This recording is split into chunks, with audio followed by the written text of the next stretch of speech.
In most cases, it doesn't matter if what we saw was actually a snake or just a harmless stick. The priority for System 1 is to avoid potential harm first, think later. This automatic pattern recognition is deeply rooted in our biology. Early humans who were better at detecting patterns, such as the signs of an approaching predator or poisonous plants, were more likely to survive. As a result, System 1 became optimized for making rapid decisions based on incomplete information, sacrificing accuracy for speed when necessary. System 1 and Heuristics, the shortcut to survival. One of the primary ways System 1 operates is through heuristics, mental shortcuts that allow us to make decisions quickly, without needing to gather all the data. These heuristics evolved as practical tools for survival, helping us navigate complex environments with minimal cognitive effort. For early humans, these shortcuts often involved rules of thumb like avoid things with sharp teeth or run when others run. While modern humans no longer face the same dangers as our ancestors, these heuristics continue to influence our decision-making. For instance, the availability heuristic, where we judge the likelihood of an event based on how easily we can recall similar instances, can be traced back to survival instincts. If a person in a small village saw a member of their tribe attacked by a wild animal, they would naturally be more alert and cautious in similar environments afterward. Today, this heuristic explains why we might fear flying after hearing about a plane crash, even though the actual statistical risk of an accident is low. System 1 relies on these mental shortcuts to handle the countless decisions we make every day. While they are not always perfectly accurate, they were essential in allowing early humans to react to threats without needing to expend precious cognitive resources. Why we still rely on System 1 today? Although the world has changed dramatically since our ancestors roamed the Earth, System 1 remains deeply embedded in the way we make decisions. Our environment may be safer and more predictable now, but the need for quick decision-making still exists. In high-pressure or dangerous situations like driving a car, playing sports, or working in emergency services, System 1's fast thinking can be a lifesaver. For example, imagine a driver suddenly encountering an obstacle on the road. System 1 takes control immediately, triggering a reflexive response to brake or swerve before the driver even has time to think about what's happening. In this scenario, deliberate slow thinking, System 2, would be too slow to prevent an accident. The evolutionary design of System 1 ensures that we can react to danger without having to waste time analyzing the situation.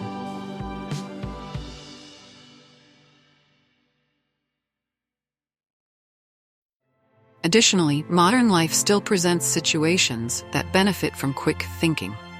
From making split-second decisions in competitive sports to reacting to social cues in conversations, System 1 helps us navigate the fast-paced, unpredictable nature of human interactions. While System 2 is better suited for complex problem-solving and long-term planning, System 1 allows us to function effectively in the moment. The limits of System 1. However, while System 1's evolutionary roots have served us well, Kahneman warns that relying too heavily on it can lead to errors. The modern world presents challenges that are far more complex than those faced by early humans.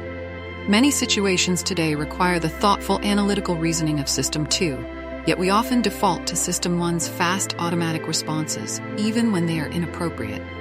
For instance, System 1's reliance on heuristics can lead to cognitive biases, systematic errors in judgment that occur because the mental shortcuts we use don't always align with the realities of modern life.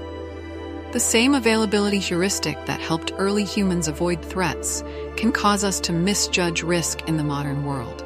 Similarly, System 1's tendency to trust patterns and first impressions can lead to stereotyping or making flawed assumptions. While System 1 is a powerful tool, Kahneman emphasizes that it's important to recognize when it's necessary to engage System 2. By slowing down and thinking more carefully in complex situations, we can avoid the pitfalls of instinctive decision-making and make better, more informed choices. Conclusion: the evolutionary power of System 1. System 1 has played a critical role in the survival of our species, allowing us to make quick decisions in dangerous situations. Its ability to recognize patterns, process information automatically, and use heuristics has ensured that humans could react rapidly to threats, navigate their environment, and increase their chances of survival. Although the modern world is far less dangerous than the one faced by our ancestors, System 1 remains a vital part of our decision-making process. From avoiding accidents to reacting in social situations, it continues to serve as an essential tool in our cognitive toolbox. However, as Kahneman points out in Thinking Fast and Slow, understanding the limits of System 1 and knowing when to engage System 2 is crucial for making better decisions in today's complex world. By balancing the fast, intuitive thinking of System 1 with the slow, deliberate reasoning of System 2, we can navigate life's challenges with both efficiency and wisdom, honoring the evolutionary legacy that shaped how we think today. Understanding System 2, the rational monitor, and its limitations in Thinking Fast and Slow. In Thinking Fast and Slow, Daniel Kahneman introduces two systems that shape how humans think and make decisions: the intuitive, fast System 1 and the more deliberate, slow System 2.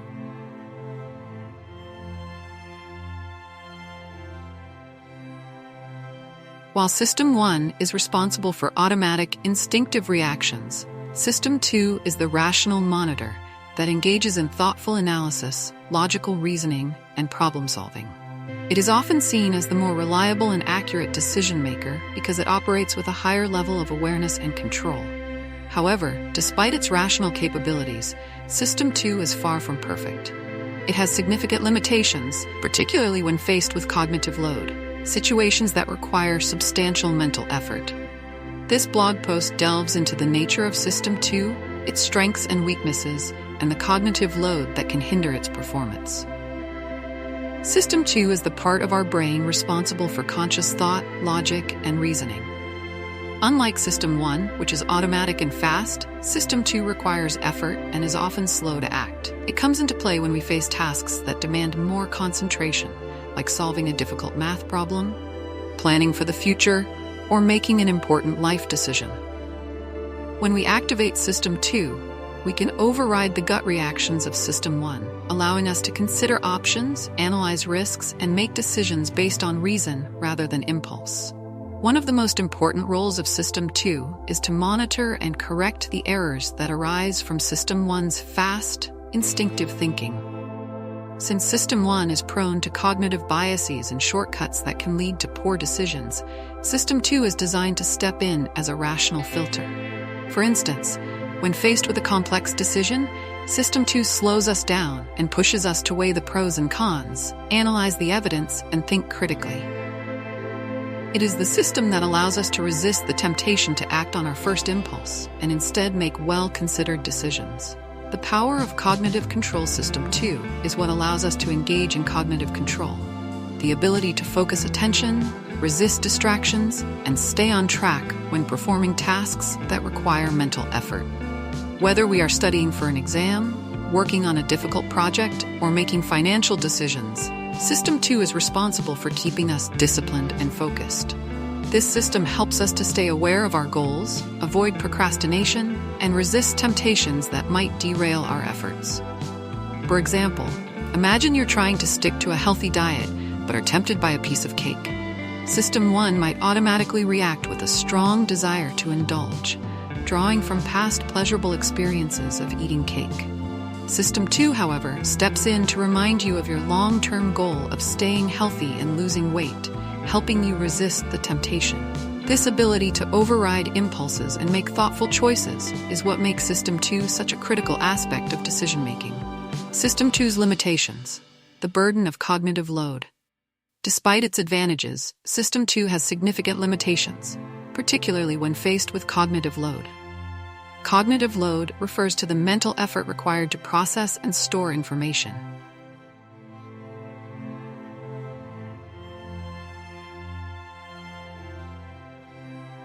When the brain is overwhelmed with too much information, or when tasks are too complex, System 2 becomes less effective.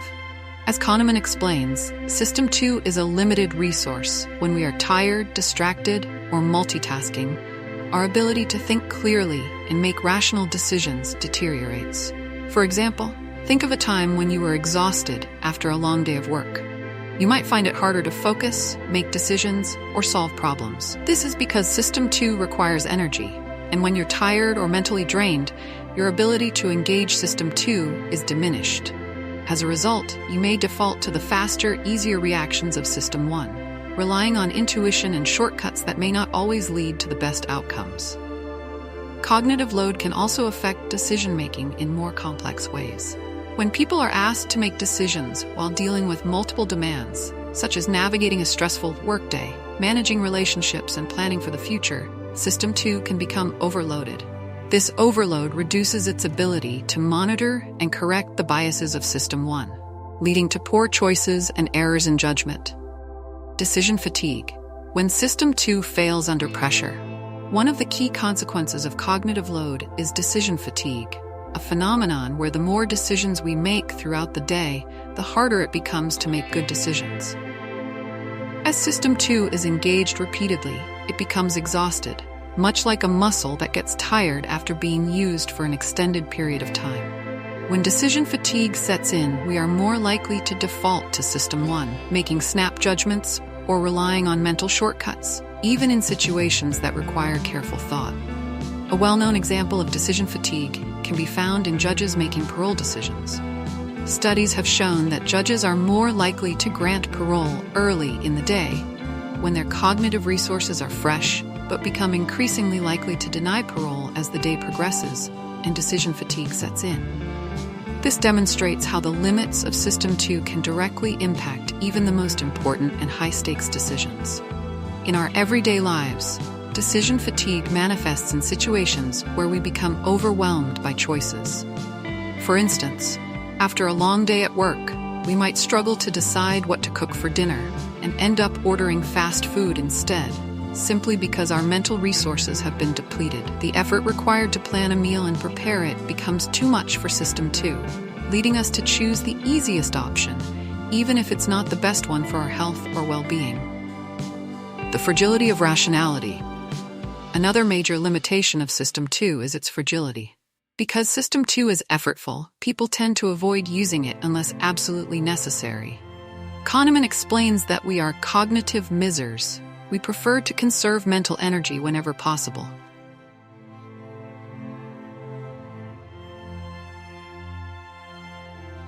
As a result, we often rely on System 1 for routine decisions or when we feel under time pressure, even when those decisions might benefit from a more thoughtful approach. For example, we might rely on gut feelings when making small financial choices, like what to buy at the store, rather than carefully considering our budget and long-term savings goals. We might also avoid thinking critically about difficult decisions, such as career changes or relationship issues, simply because the mental effort required by System 2 feels overwhelming. In these cases, System 2's limitations result in a failure to engage rational thinking, leading to impulsive or suboptimal outcomes. Additionally, System 2 can be easily distracted or disrupted. If you're trying to solve a complex problem but are interrupted by a phone call or an urgent email, it can take time for your brain to refocus on the task. This lack of continuous focus can make it harder to maintain the level of concentration needed for deep thinking and problem solving. The balance between System 1 and System 2. Kahneman's insights into the interaction between System 1 and System 2 highlight the need for balance. While System 1 is fast and efficient, it is prone to error and bias. System 2, on the other hand, is slower and more rational, but it is also more fragile and easily overwhelmed by cognitive load. Understanding when to rely on each system is key to making better decisions. In situations where speed is important, or where decisions are low stakes, System 1 may be sufficient. However, for complex or high-stakes decisions, it is essential to engage System 2, even though it requires more mental effort. By being aware of the limitations of both systems, we can learn to manage cognitive load more effectively and avoid the pitfalls of decision fatigue. Conclusion: the dual nature of System 2. System 2 plays a critical role as the rational monitor of our thoughts and actions, allowing us to engage in deep thinking, solve complex problems, and make well-considered decisions. However, it is not without its limitations. cognitive load, decision fatigue, and our natural tendency to avoid effortful thinking all pose significant challenges to the effectiveness of System 2. In the end, thinking fast and slow reminds us that while System 2 offers the promise of rationality, it is fragile and easily compromised. By recognizing the limits of our cognitive resources and learning to manage our mental energy, we can strike a balance between the fast, intuitive thinking of System 1 and the slow, deliberate reasoning of System 2. This balance is essential for navigating the complexities of modern life and making decisions that lead to better outcomes. Improving everyday decision-making by understanding the two systems in thinking fast and slow. In Thinking Fast and Slow, Daniel Kahneman introduces the concept of two systems of thinking: the fast, intuitive System 1 and the slow, deliberate System 2.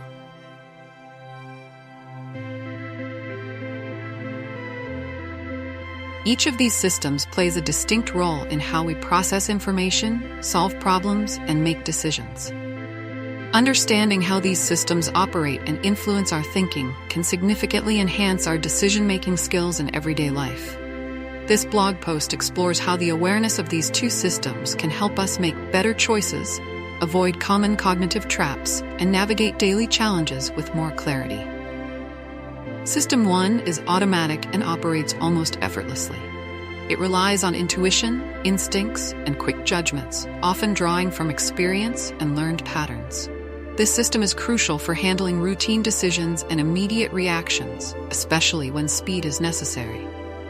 For example, when crossing the street and seeing an oncoming car, System 1 helps you step back without thinking, saving you from danger.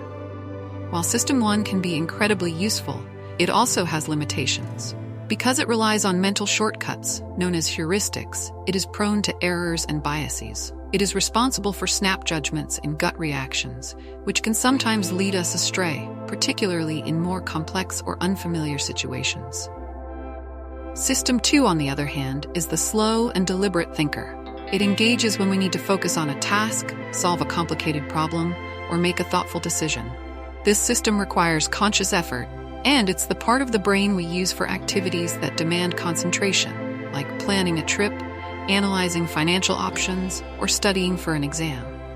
Because System 2 is slower and more methodical, it allows us to reflect, reason, and carefully weigh different alternatives. However, it requires more energy and is easily overwhelmed by cognitive load, making it harder to engage in certain situations, particularly when we're tired, stressed, or distracted. How these systems influence everyday decisions. Recognizing when System 1 or System 2 is in control can help us become more aware of how we make decisions and where we might need to intervene to make better ones. 1. Automatic reactions. Trust but verify. Many of the decisions we make on a daily basis are based on habit and intuition. For example, choosing what to eat for breakfast, finding our way to work, or deciding what clothes to wear are all decisions made by System 1. Most of the time, these automatic decisions are harmless because they rely on patterns we've established over time. However, problems arise when System 1 is used in situations where more careful thought is required. For instance, you might quickly make a financial decision, like purchasing an expensive item impulsively, based on a fleeting emotional response rather than careful consideration of your budget and long-term goals. This is where recognizing the influence of System 1 is critical. While our fast reactions can be efficient, they can also lead us to make poor choices, especially when it comes to significant life decisions.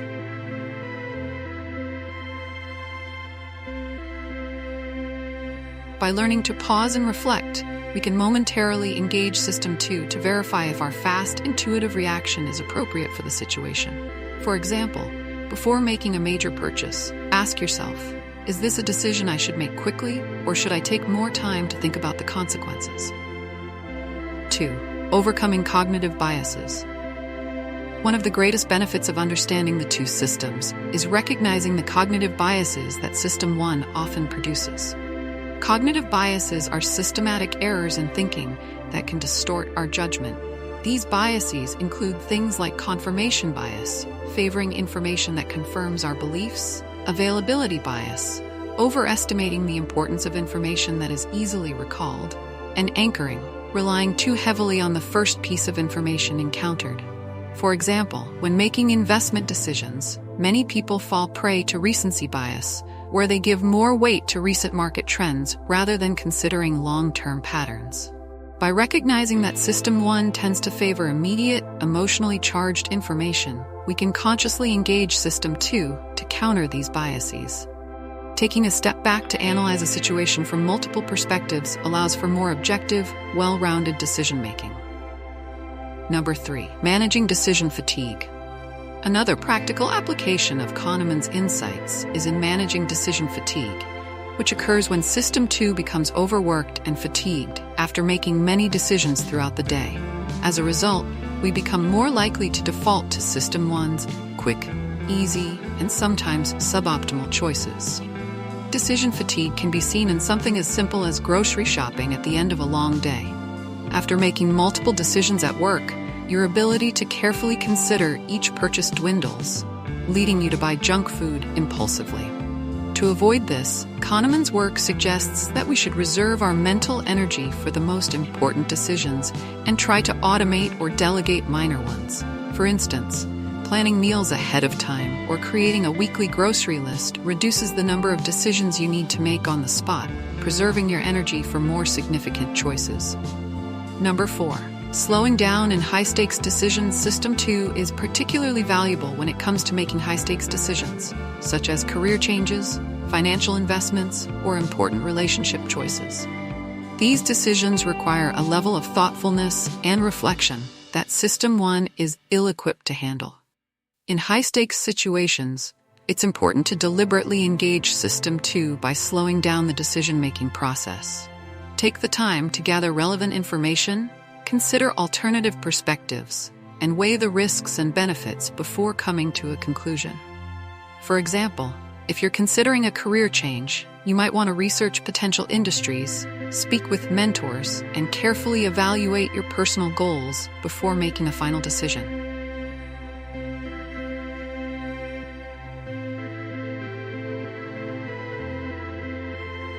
By doing so, you ensure that you're making an informed choice rather than relying on intuition alone. 5. Balancing System 1 and System 2 in everyday life.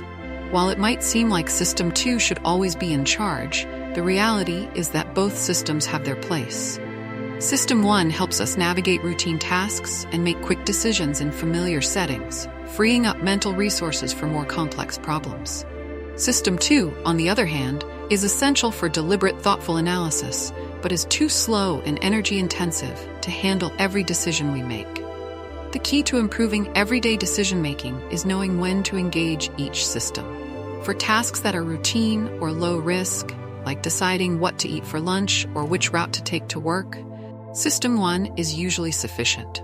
However, for decisions that require careful thought, such as financial planning, career moves, or important relationships, System 2 should take the lead. Striking this balance allows us to make efficient decisions without falling into the traps of impulsive, biased thinking. Practical tips for applying these insights. To apply the insights from thinking, fast and slow in everyday life, consider the following strategies. Pause before making important decisions. When faced with a significant choice, take a moment to reflect and engage System 2. This can help you avoid impulsive, emotion-driven decisions. Be aware of cognitive biases. Recognize the common biases that may influence your thinking and actively question them. For instance, ask yourself if you're favoring information that supports your current beliefs, confirmation bias, or if you're being overly influenced by recent events, availability bias. Manage your cognitive load. Reduce decision fatigue by automating routine decisions. Use systems like to-do lists, meal planning, and delegation to conserve mental energy for important tasks. Slow down for high-stakes decisions. When making major life decisions, take the time to gather information, seek advice, and carefully weigh your options. Trust System 1 for routine decisions. For everyday, low-stakes choices, it's okay to rely on your instincts. Just be mindful of when System 1 might be leading you astray, and engage System 2 when necessary. Conclusion: enhancing decision-making with System 1 and System 2. Daniel Kahneman's thinking, Fast and Slow offers a powerful framework for understanding how we make decisions. By recognizing the roles of System 1 and System 2, we can become more conscious of when we are making snap judgments and when more deliberate thinking is needed. This awareness can help us navigate everyday life with greater clarity, avoid common cognitive traps, and make decisions that are more aligned with our long-term goals. In the end, improving decision-making is about finding the right balance between fast and slow thinking. Trusting our instincts when appropriate, but knowing when to slow down and engage our rational mind.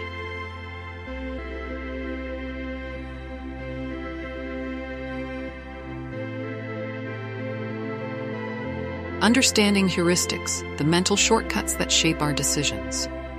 In Daniel Kahneman's groundbreaking book, Thinking Fast and Slow, the concept of heuristics plays a central role in explaining how we make decisions. Heuristics are mental shortcuts that System 1, the fast, intuitive part of our brain, uses to make quick judgments. They help us navigate everyday life efficiently by simplifying complex problems, allowing us to reach decisions without overthinking every detail. However, while heuristics can be incredibly useful, they often come with a downside. These mental shortcuts can lead to biases and errors in judgment, especially when the situations we encounter are more complex or unfamiliar.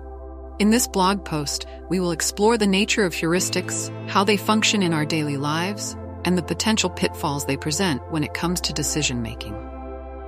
Heuristics are cognitive tools that help us make decisions quickly and efficiently, without the need for extensive analysis. They are ingrained in our mental processes as a way to handle the large amount of information we encounter daily. Instead of analyzing every piece of data, System 1 allows us to use patterns, rules of thumb, and experience to make decisions on the fly. For instance, when choosing which route to take to work, we don't need to carefully calculate every possible factor, such as traffic flow, weather conditions, and road quality. Instead, we rely on our past experiences and general knowledge, such as avoiding rush hour or taking a familiar shortcut. This is a heuristic in action, an automatic, unconscious decision that allows us to save mental energy for more complex tasks. While heuristics are essential for managing daily life, they can also lead us astray, particularly when the situation demands more thought than System 1 typically gives. The role of System 1 and System 2, Kahneman's theory of two systems of thinking, System 1 and System 2, explains the mechanics of how heuristics work. System 1 is responsible for fast, automatic decisions based on intuition, while System 2 is slower, more deliberate, and analytical. Heuristics belong to System 1, which means they are quick, effortless, and largely unconscious. This is useful for tasks that don't require deep thought, like deciding what to wear or ordering food at a restaurant. However, when more complex decisions arise, such as financial investments, career changes, or important social judgments, relying on heuristics alone can lead to mistakes. These are the moments when System 2 should take over, but often, due to mental fatigue or time pressure, we fall back on the shortcuts of System 1. The result is that our judgments can become biased or oversimplified, leading to poor decision-making.